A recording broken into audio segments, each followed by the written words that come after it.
concept that you dropped was when I'm willing to grow in conflict with my wife, I've succeeded. When I didn't, I failed.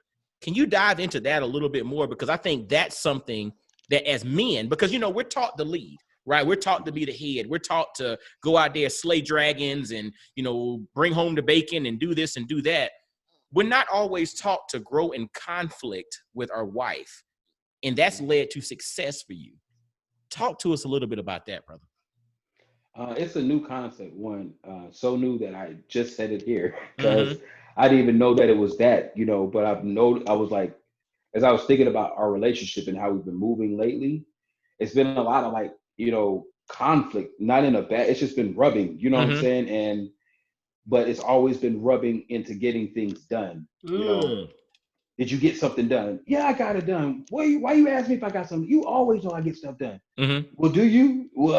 Well, not that last time, but you know what I'm saying? Like, that's the type of like conflict that we go through a lot of times. But it's also like, it makes me even think about now, like,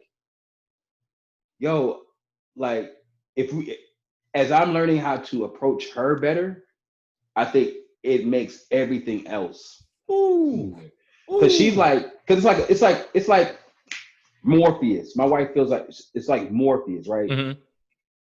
Sometimes my wife's Morpheus, and then sometimes she's Neo. You know what I'm saying? Like we like switch roles. Like sometimes she's teaching me like to unleash my powers. Like, bro, if you would just say it this way, it would go way smoother. I know that you are that dope, but you need to chill because they don't know that. They don't take that as you being confident and you proving your point. They take that as you being better than them. And I'm like, and I just be like, like she'll do stuff like that. And she may say it in a high pitched voice or a mad voice in response to something that I say. But if I slow myself down and I think about everything that she says in the last 3 months, I've only applied that and like really like used it softer on other people. So I go through the hard conflict with her. And then I lay it up for other people, which is the weirdest thing. And that's something that we shouldn't be doing. But it's like, I know she's the only person who cares for me. You know what I'm saying, in the world. Dude, can I tell you what's so powerful about what you said? First, I have two things. You mentioned growing in conflict. And as you were talking, I'm a person that thinks through association. So I try to find analogies and references and, whatever. When you say growing in conflict, I thought about the concept of friction, right? Because you can't have fire without friction.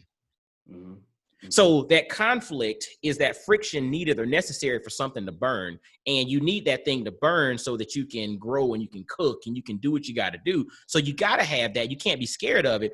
But it also, once you get to this point, I think it comes to that point in our marriages. Because I've been married, it'll be 11 years soon, at the recording of this. When it comes to a point in which you get comfortable with being okay going back and forth and understanding that the intention of your spouse is not to hurt you.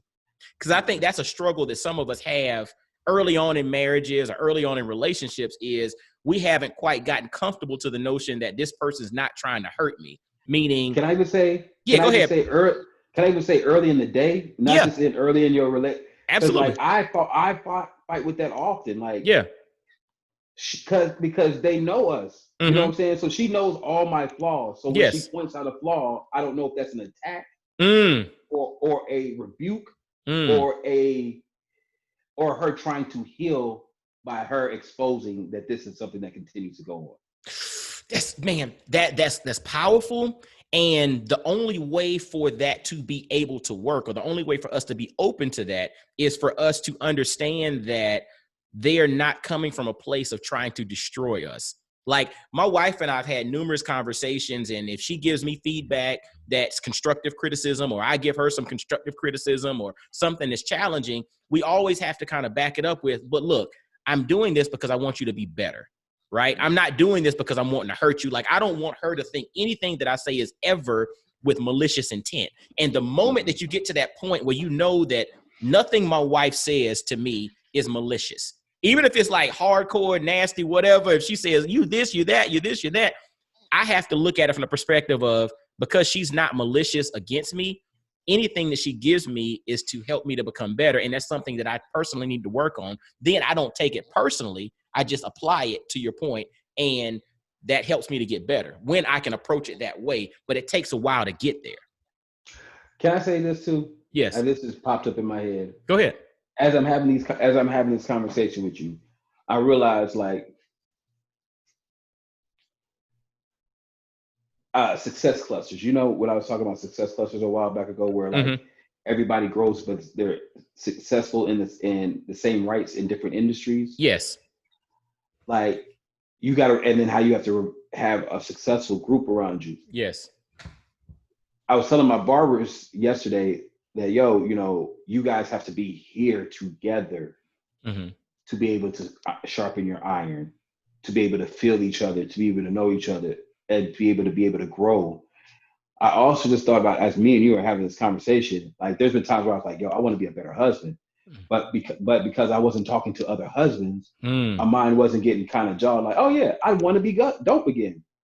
Like, you know, like, because sometimes like the way that I'm talking right now, it's my tone is understanding, like, oh, you know, trying to like break it down. But when we're talking with, like, when I'm talking with the wife, it's like we're combative at certain points. But like I said, it's combative over accomplishments for us, for the betterment of our family. Like, we want to be better parents, so we're combative of us being better parents. Not to know like you're not doing this or you're not doing that. They're like, we're taking it hard on ourselves versus just be like taking a step back and be like, we're growing. You know what I'm saying? And like I said before, man, it's just crazy that we'll have these strong fights like with Morpheus and Neo in the dojo room, just so that you know how to move around an agent. You know what I'm saying? And then you know how to move around them. So I just really, really appreciate that she hasn't left me while we've been training. Ooh, Lord, that's deep. And I think about that as well, because I'm far from perfect. Like, I'm an imperfect being. A dude, I'm probably gonna screw up. I probably screwed up already today at some point, and I probably screw up a little bit later on today. Like, it's just, I'm imperfect, and I know that. I recognize that. But in spite of that, right? Like, that's that grace. That's that thing that when we really think about it, in spite of that, we're still here fighting another fight. We're still here to push forward. And that's the beauty and the blessing. To me, that's the beauty and blessing of marriage. You know what I'm saying? Because it's not just we cool or we just together or that's my girl or whatever. It's like that institution itself. I know we have in culture, a lot of people are anti the institution of this and whatever. But that's one of, to me, the beauties of this institution is it gives that framework of, you know what, it's okay to have that, you know, to grow in conflict or to have that friction, because we have this institution surrounding us that says even in conflict or even with that friction, we still together.